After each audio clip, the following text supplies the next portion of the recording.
Here is another drone video that is going to give you a better idea of the setting and potential view. Keep in mind, your house is not going to be nearly this tall, but you'll kind of see how neat the setting is, and it'll give you a better idea of what you could get with thinning the trees and looking through them.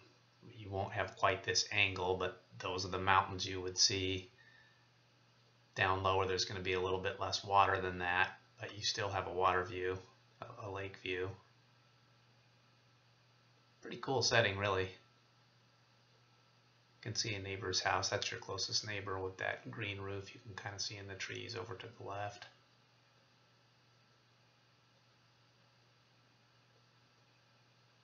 Now I'm going to just shift it down so you can see the site. Now that all the stuff that's dark, those are black oaks, or the things without leaves, those are black oaks, and to trim up all those between the road and or the driveway and this pad would open up that view. And here we are, just to give you an idea of what the size of the pad is. You can see quite a bit of room there.